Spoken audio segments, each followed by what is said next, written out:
माझी निर्दोष सुटका झालेली नाहीये। दादांमुळे मला पोलिसांनी जामिनावर सोडले। दादासाहेबांनी याला आपली सत्ता आणि पैशाच्या जोरावर सोडून आणलेलं आहे।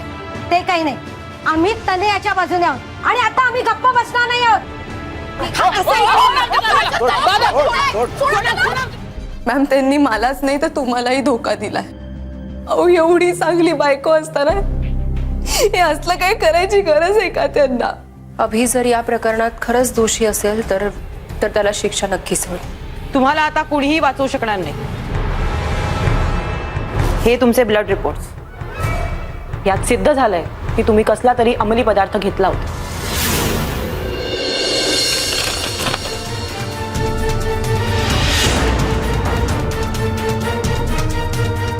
अस्मिता, हे शक्य नाही। हे रिपोर्ट्स बनावट आहे। खोटं बोलतेस तू। तोंड सांभाळून बोला मिस्टर अभिमान। तुम्ही माझा नाही, माझ्या डिपार्टमेंटचा अपमान करताय, तेही मीडिया समोर। मीडिया समोर असो की कोणाच्या समोर, मला आता कोणाचीच पर्वा नाही आहे। पण मला परवा आहे अभिमान।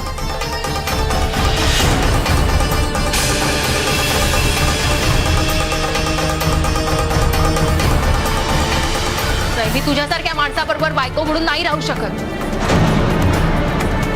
मी तुला डिवोर्स दे आणि तनयाच्या पाठीशी उभी राह।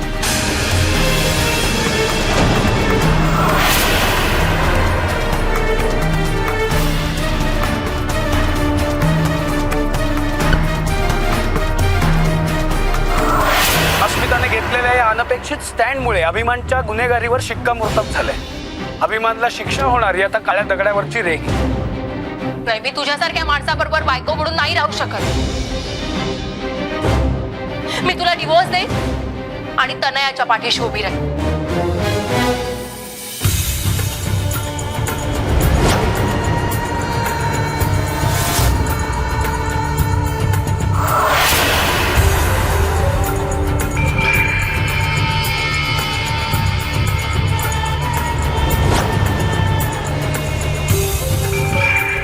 माझ्यावर झालेल्या अन्यायाच्या सुडाची खरी सुरुवात आता होणार। त्यात अस्मिताने अभिमानला डिवोर्स देण्याची भाषा करून तर पेटलेल्या ठिणगीचा वणवा होणार आहे।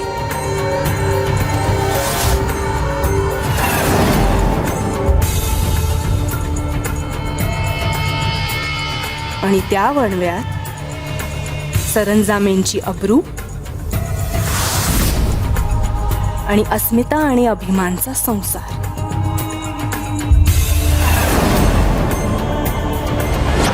दोन्ही जळून राख होणार।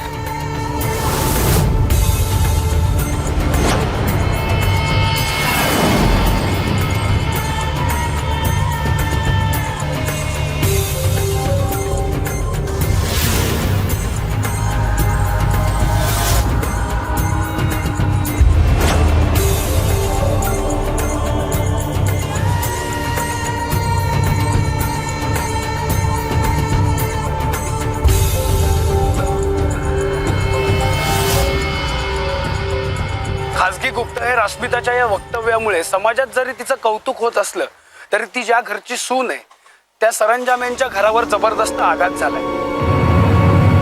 अस्मिताने घेतलेल्या या अनपेक्षित स्टँडमुळे अभिमानच्या गुन्हेगारीवर शिक्कामोर्तब झाले। अभिमानला शिक्षा होणार ही आता काळ्या दगडावरची रेघ आहे।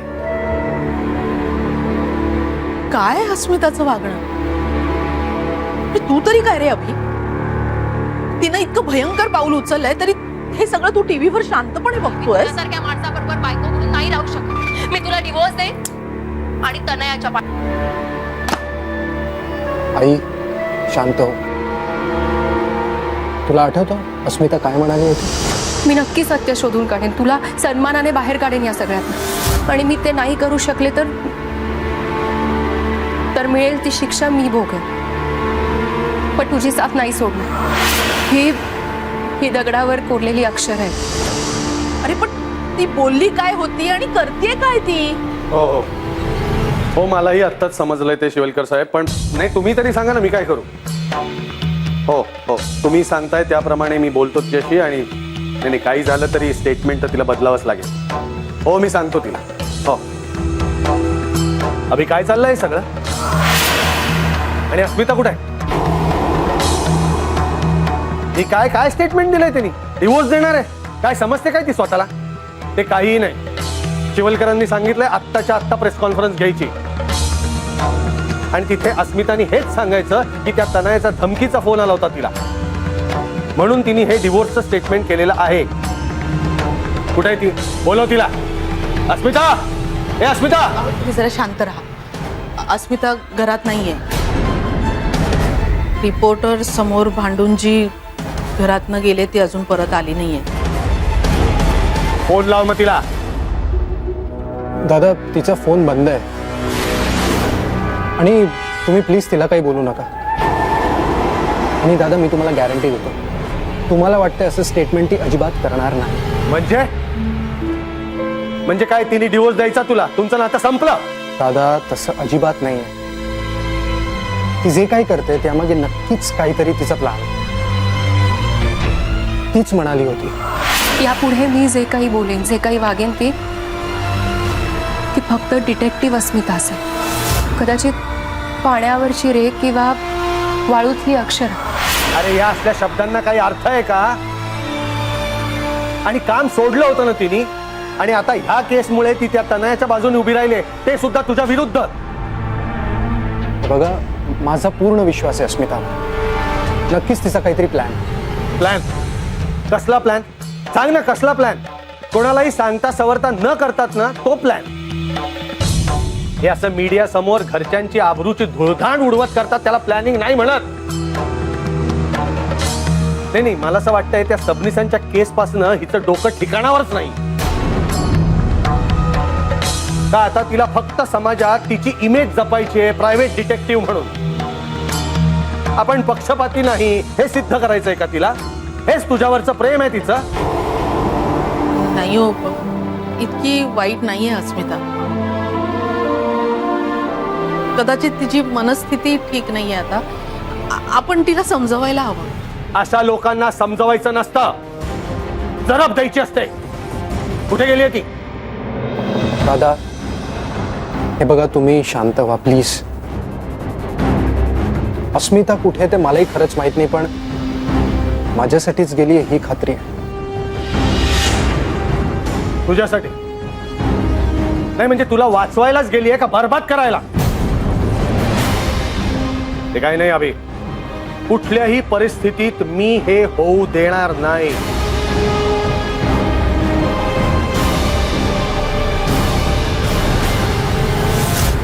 तनया मी माझा शब्द खरा केलाय. मी अभिमानला सोडून तुझ्या पाठीशी उभी राहिले. थँक्यू सो मच अस्मिता मॅम. मॅम खरं तर तुम्ही आहात म्हणून हे सगळं करू शकताय. तुमच्या जागी कोणी दुसरं असतं ना तर तिला हे खरंच जमलं नसतं. खरंय Tanaya. Asmita, you are really great. Asmita madam खरंच तुम्ही ही केस स्वीकारून सत्याची बाजू कधी सोडत नाहीत हे पुन्हा एकदा पटवून दिलं. हो, आणि ही केस झाल्यानंतर आम्ही तुमचा जाहीर सत्कारी करणार आहोत, कारण तुम्ही नात्यापेक्षा तत्वांना जास्त महत्त्व दिलं. हो, आणि अभिमानचा कबुली जबाबही मी इथेच सगळ्यांसमोर जाहीरपणे घेणार आहे, आणि तेही उद्याच. पत्रकारांनाही बोलावून घ्या. आणि हो तुम्हाला आठवते ना, नाही म्हणजे तुम्ही म्हणाला होतात की अभिमानचा या प्रकरणात दोषी आढळला तर तुम्ही स्वतः सर्वांसमक्ष त्याच्या तोंडाला काळं फासणार आहात.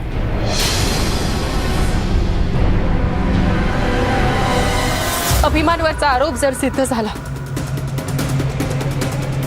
तर मी सुद्धा हेच करेन.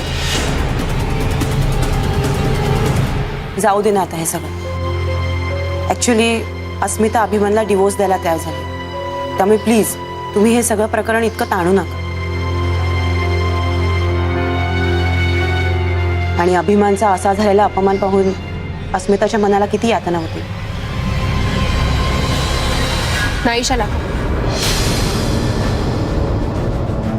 अगं तनयाच्या मनाला किती यातना झाल्या असतील ह्याचा विचार कर.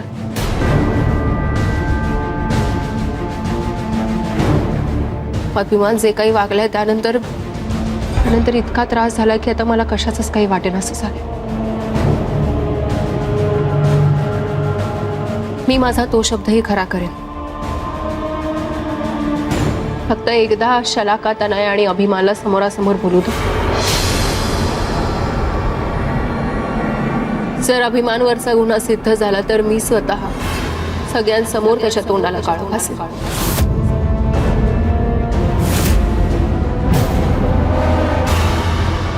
आणि जर माझ्या प्रेमामुळे ते शक्य नाही झालं तर मी स्वतःच्या तोंडाला काळं घासेन.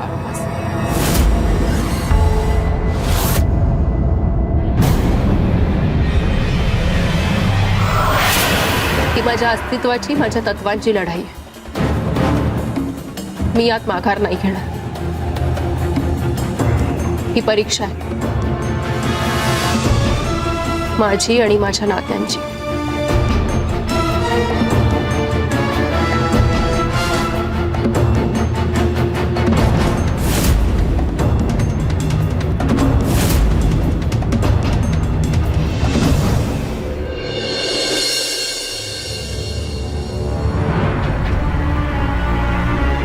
तनयावर अत्याचार करून स्त्रीत्वाचा अपमान करणाऱ्याला उजळ माथ्याने आम्ही असतात राजून पण फिरू देणार नाही.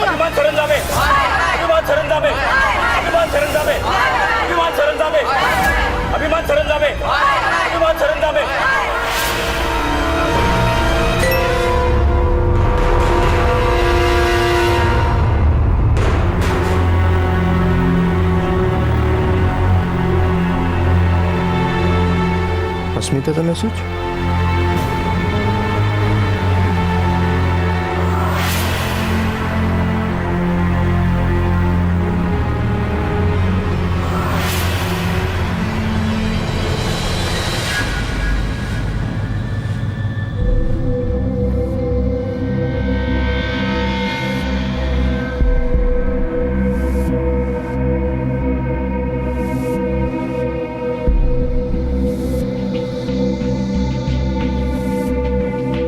आज तुम्हाला सगळ्यांना इथे बोलावलंय कारण जे काही घडलं ते इथेच घडलं होतं. अभिमानची केस ॲडव्होकेट शिवलकर लढणार आहे आणि मी आधी म्हटल्याप्रमाणे तनयाची केस मी लढणार आहे.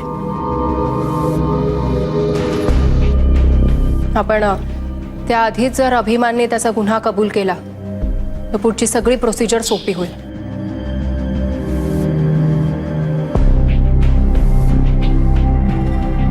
कारण काहीही झालं तरी विक्टीमला न्याय आणि गुन्हेगाराला शिक्षा मिळायलाच हवी.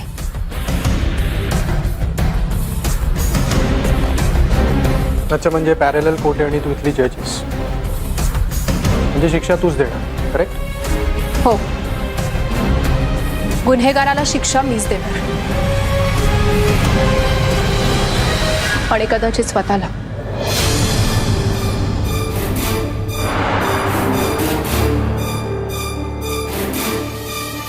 तनया, तुझं वकीलपत्र मी स्वीकारलंय,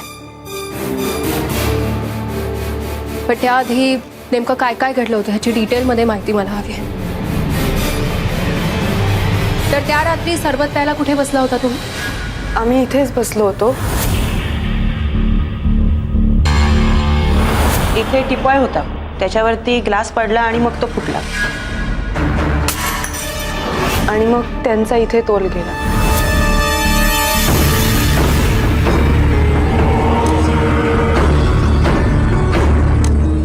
आणि मग इथे बाहेर कसली तरी चाहूल आली म्हणून तू बाहेर गेलीस, बरोबर? हो, तेच बघण्यासाठी मी बाहेर गेले होते. तुम्ही आज जाऊन आराम करा.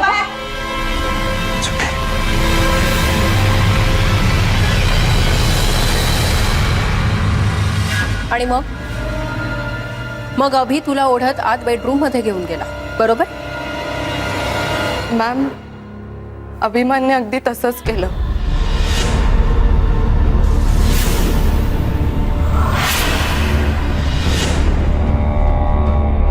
मला खेचत बेडरूम मध्ये नेलं आणि मग दार बंद केलं. अरे खोटं बोलते ही. असं काही घडलं नव्हतं. मग काय घडलं होतं?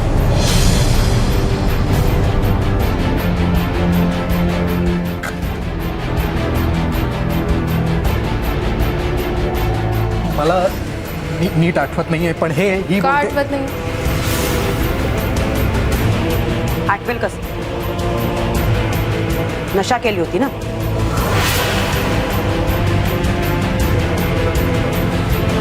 नाही, त्या मुद्द्याकडेही येईन मी नंतर.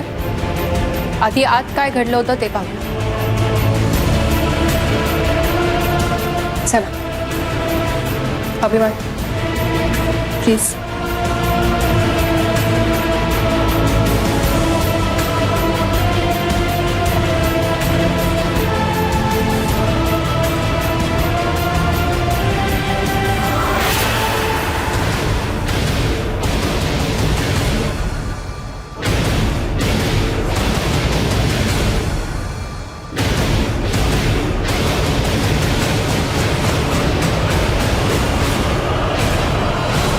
तनया, तू कुठे उभी होतीस?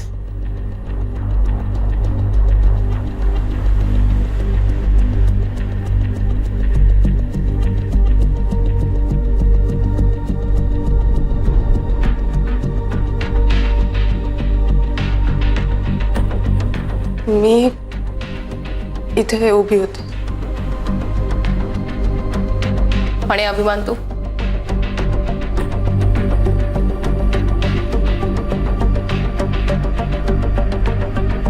मला माहिती.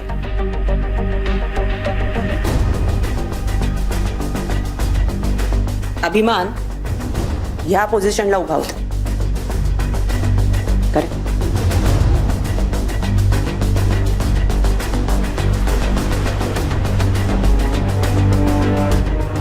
अभि प्लीज.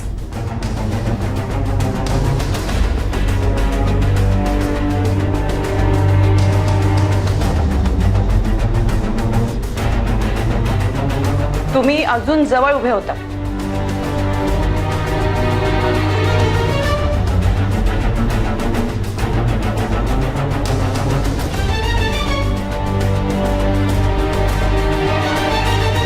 ते अजून जवळ उभे होते.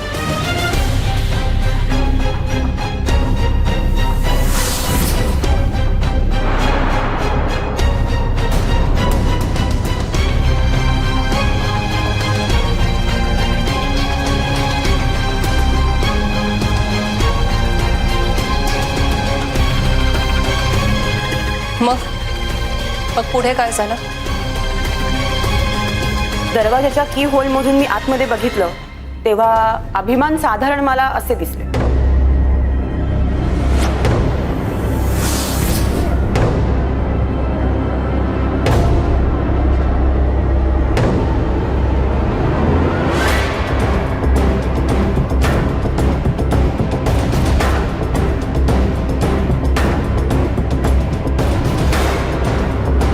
पण अभिमान तर पाठमोरा दिसतो.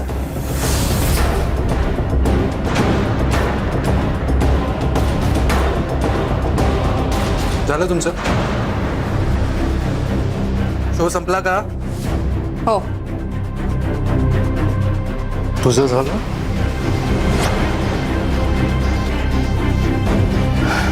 अभि झालंय.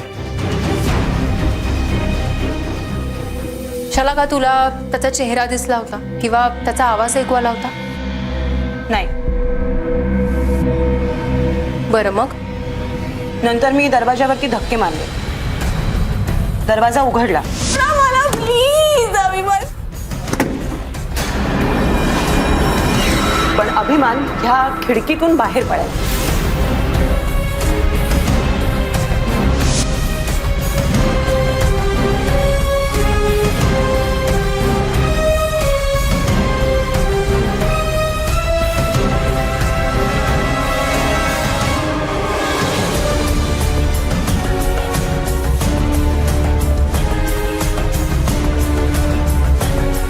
नंतर मी त्यांना पकडण्यासाठी त्यांच्या मागे धावले आणि परत येऊन पाहिलं तर तनया रडत होती. आणि फुटलेल्या ग्लासचे तुकडे ते मीच उचलून डस्टबिनमध्ये टाकले. पण त्याचा ह्या केसशी काय संबंध? नाही मी जस्ट माझे डाऊट्स क्लिअर करते. नंतर ॲडव्होकेट शिवलकर आल्यावर काहीही प्रश्न विचारू शकतात ना. आपण तयारीत राहायला हवं. चला.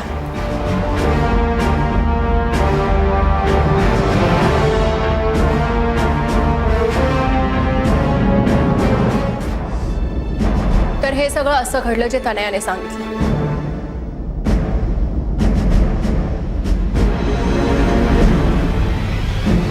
पण अभिमान त्याला नकार देतोय. मी नाकारतोय कारण हे घडलंच नव्हतं. मग काय घडलंय? मी तुम्हाला आधीच सांगितलं मला आठवत नाही. कारण तुम्ही तेव्हा नशेत होतात अभिमान. तनया मी नशेत नव्हतो. खोटं बोलतेस तू. सोडणार नाही मी तुला. अभिमान कंट्रोल युअरसेल्फ.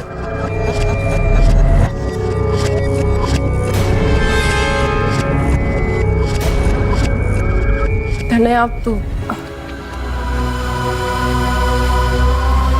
तू जरा आज जाऊन आराम करतेस का? या सगळ्याचा खूप मनस्ताप झालाय तुला.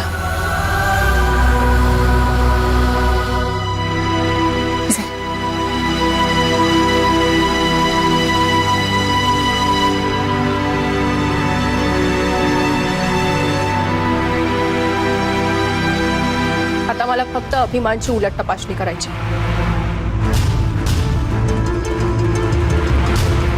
आणि त्याच्याकडून गुन्हा कबूल करून घ्यायचा आहे. माझा फोन वाजतोय. अभिमान आज जाऊ नको तर. अभिमान अभिमान अभिमान अभिमान दरवाजा उघडा. अभिमान अभिमान प्लीज दार उघड. अभि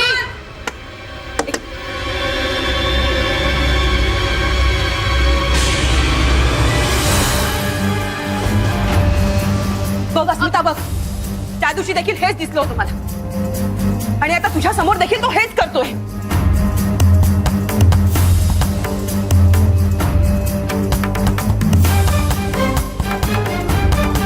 अशा लोकांना तर शूट केलं पाहिजे. अरे याला तो भर चौकातून सगळ्यांसमोर शिक्षा द्यायला हवी. एक मिनिट.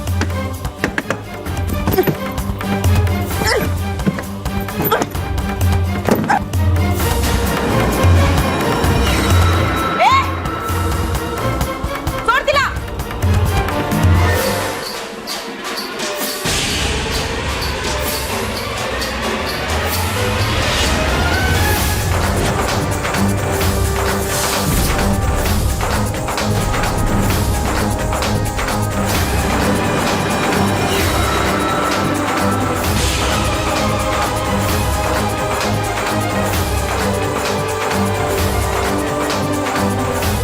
हा कोण आहे? अहो पण मग अभिमान कुठे आहे?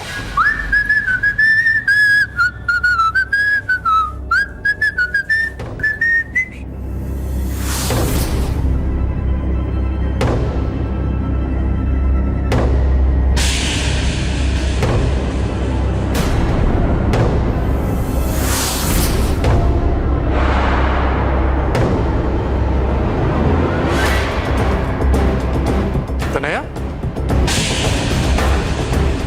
Same pinch.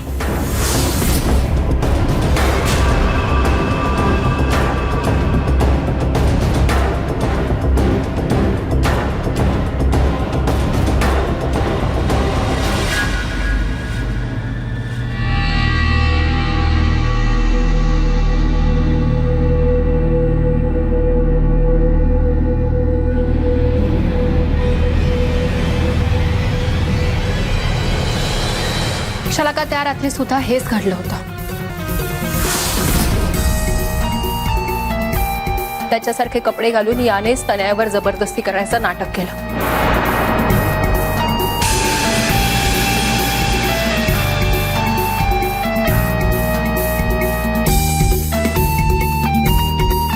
ACP सावंत साहेबांच्या मदतीने सगळी यंत्रणा कामाला लावून आम्ही याला पकडले.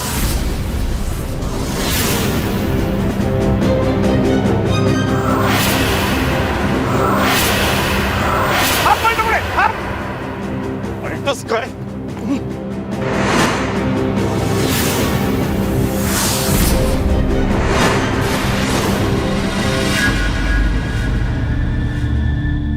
शलाका मला सांग, अभिमान हॉलमध्ये असताना आणि नंतर बेडरूममध्ये असताना दोन्हीमध्ये तुला काहीतरी फरक जाणवला होता?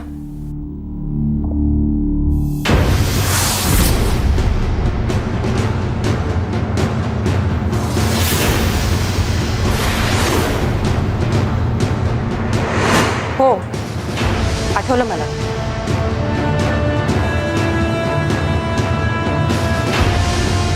अभिमान जेव्हा इकडे आला तेव्हा त्याच्या शर्टवर डाग होता,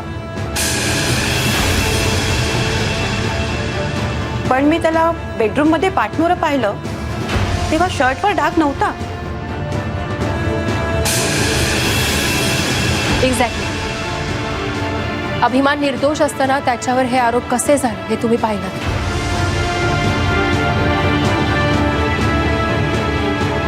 पण हे सगळं घडलं तेव्हा अभिमान कुठे होता? ते हाच सांगेल. तन्याच्या बेडरूममध्ये आम्ही खिडकीतून येऊन आत लपलो. तन्या अभिमानला घेऊन आत आल्यावर अभिमान काय करताय तुम्ही? अभिमान सोडा मला. अभिमान काय? अभिमान प्लीज सोडा मला. अभिमान काय करताय तुम्ही? अभिमान, अभिमान सोडा मला. अभिमान सोडा मला.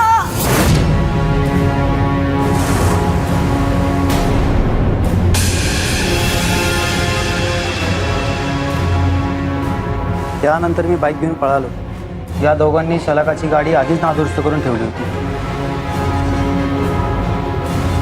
मग बेशुद्ध अभिमानला आम्ही त्याच्याच गाडीमध्ये बसवलं आणि त्याच्या घराजवळ नेऊन सोडलं.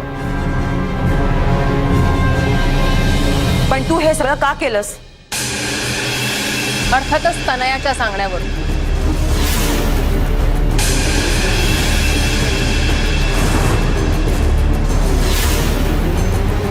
नाही मॅम, हे सगळं खोटं आहे.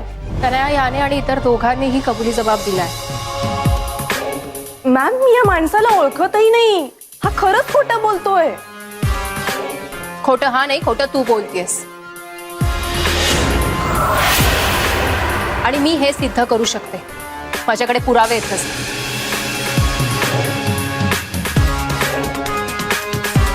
रिपोर्टमध्ये ज्या अंमली पदार्थाचा उल्लेख करण्यात आला होता तो अभिमानने स्वतःहून घेतलेला नव्हता. तनयाने जे सरबत दिलं त्यातून देण्यात आला होता. अगं पण ते सरबत मी आणि तनया आम्ही दोघींनी पण प्यायलं होतं. मग आम्हाला कसं काहीच झालं नाही? हो, कारण तो अंमली पदार्थ त्या सरबतात नव्हता, तर अभिमानच्या ग्लासमध्ये होता.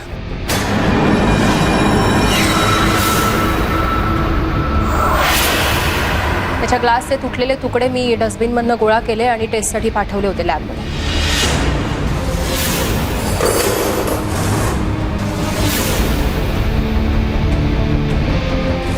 त्याचा रिपोर्ट आलाय माझ्याकडे. आणि होत्याच कचऱ्यात एक सिम कार्डही सापडलं.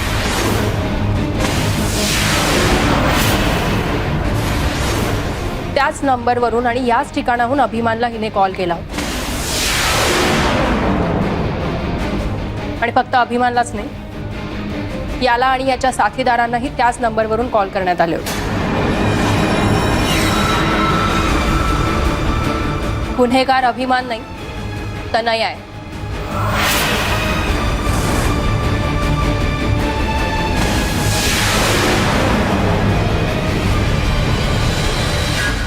हिच्यामुळे मी अभिमानला गुन्हेगार ठरवत होते. का केलंस तू तन्या हे सगळं? नाही, बोल बोल आता, पटापट बोल सगळं. माझा पोलिसी खाका आहे ना, दाखवायला मला भाग पाडू नकोस, समजलं?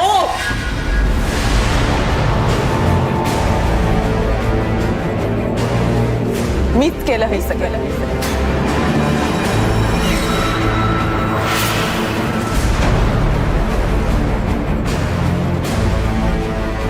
तुम्हाला कारण ऐकायचंय?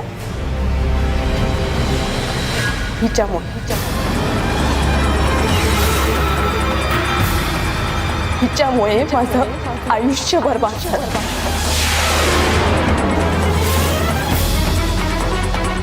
माझ्या प्रियकराला हिने देशोधडीला लावलं.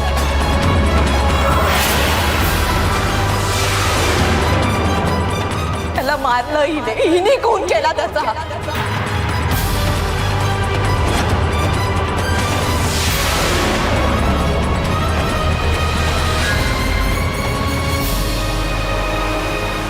तू कोणाबद्दल बोलतेस? भुवन बद्दल बोलते. भुवन बद्दल बोलते. भुवन बद्दल बोलते.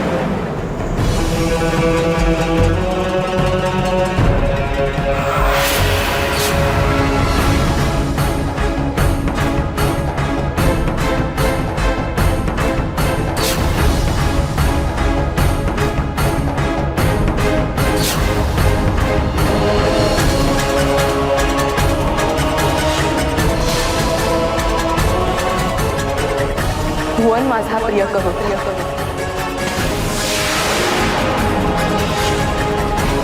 हिच्या बाबांच्या मृत्यूसाठी कोणीतरी दुसरं जबाबदार होतं, पण त्याचा आळीने भुवनवर टाकला.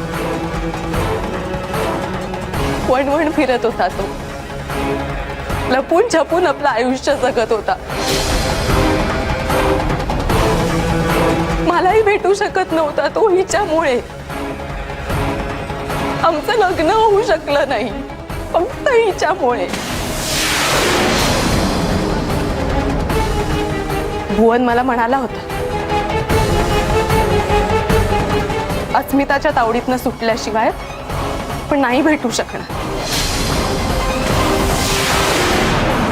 आणि तो मला हेही म्हणाला होता की अस्मिता कदाचित तुलाही त्रास दे. पण 2 महिन्यापूर्वी मला एकदा फोन आला. म्हणाला की मी तुझ्याकडे कायमचा येतोय, आपण कुठेतरी लांब जाऊया, सुखाने संसार करूया. खूप खुश होते मी, खूप खुश होते मी. वाट बघत होते मी त्याची, पण तो आलाच नाही.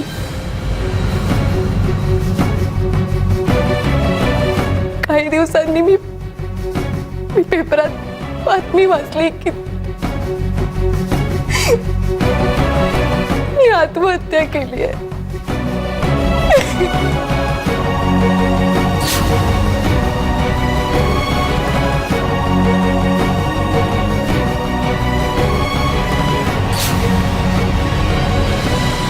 आत्महत्या नव्हती पण ती. अस्मिताने जीव घेतला भुवनचा. तिचं लग्न नाही होऊ शकलं. संसार करायचं स्वप्नच राहिलं माझं. पण ही तू सुखाने संसार करत होतीस ना अभिमान बरोबर. बघवलं नाही मला, म्हणून मी सूड उगवला तुझ्यावर आणि अभिमानला या सगळ्यात फसवलं.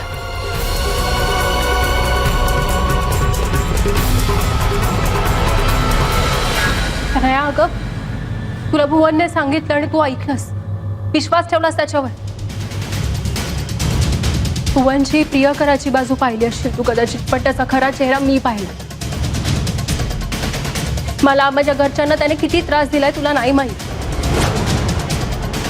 माझ्या वडिलांना मारण्यात त्याचाच हात होता आणि म्हणूनच त्यानेच निषादला खोटा कबुली जबाब द्यायला सांगितलं.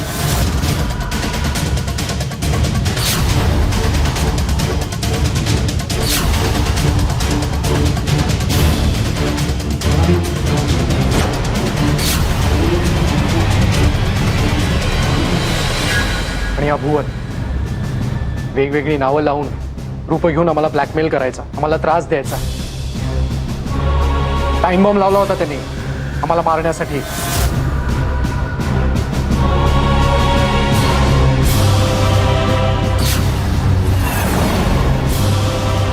अरे अगं, भुवन तुझ्याशी खोटं बोलला आणि त्याच्यावर विश्वास ठेवून तू हे सगळं वागलीस. तुला हवं तर त्याचा जो पोलीस रेकॉर्ड आहे ना, ती फाईल दाखवतो मी तुला. आणू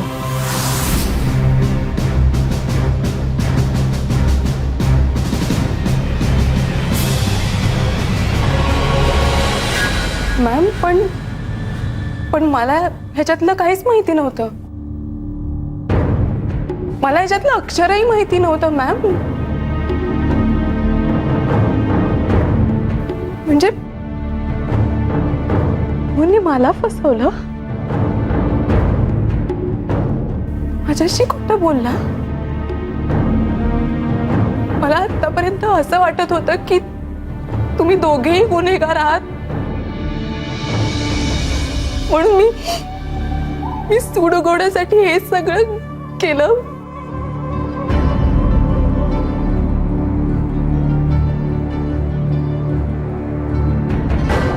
सॉरी मॅम, व्हेरी सॉरी. मला खरंच हे सगळं नव्हतं माहिती.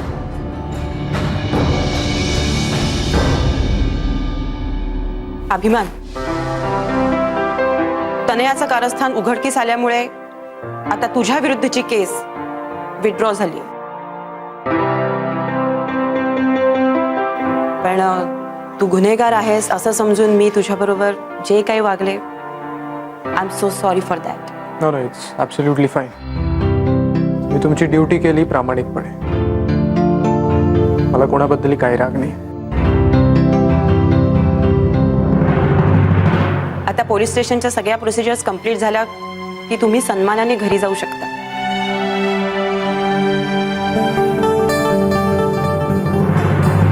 अभिमान, खरं म्हणजे तुमच्यावर झालेल्या आरोपांची जाहिरातच झाली होती, पण आता तुम्ही निर्दोष आहात हे सगळ्या जगाला कळेल.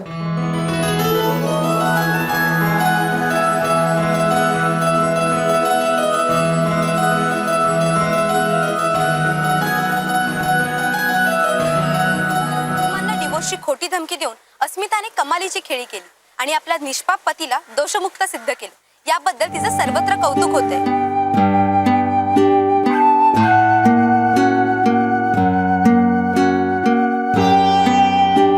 कमाल आहे बाई अस्मिताची. एवढ्या मोठ्या संकटातनं तिनं अभिला बाहेर काढलं.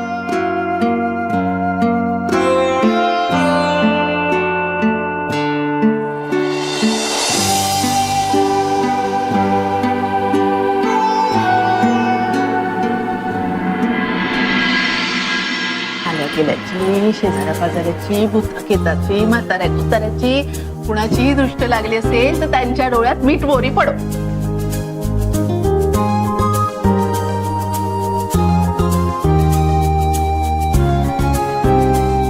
कुणाची आहे सून माझी, कुणाची दृष्ट लागायला नको तुम्हाला.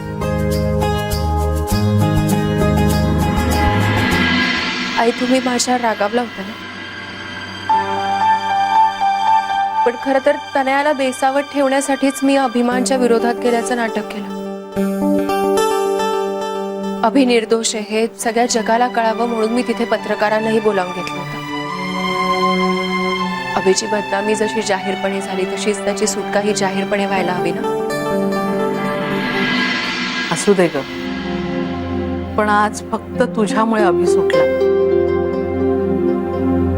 तुझ्यासारखी सून मिळायला भाग्य लागतं.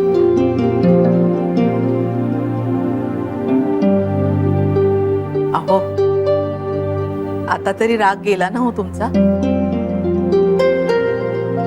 हो, आय एम सॉरी अस्मिता.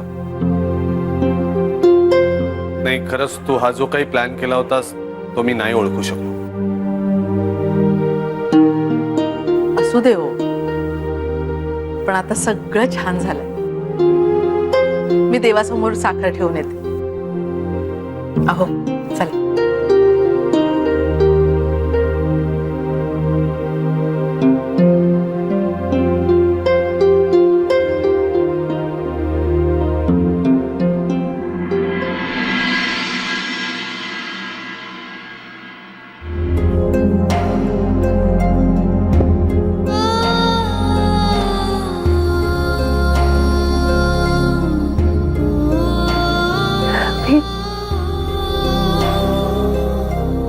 नाटक जरी असलं तरी त्याशी असं वागताना, ती गोष्टी भाषा करताना खूप त्रास झाला मला.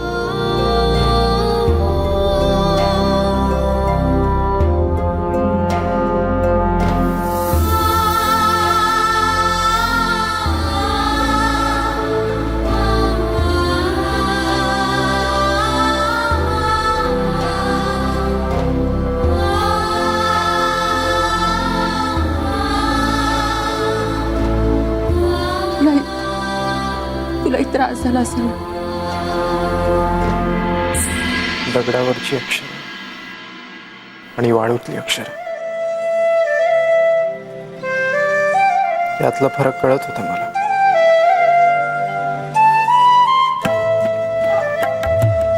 त्रास झाला थोडा, पण यामुळे मला माझी अस्मिता परत मिळाली.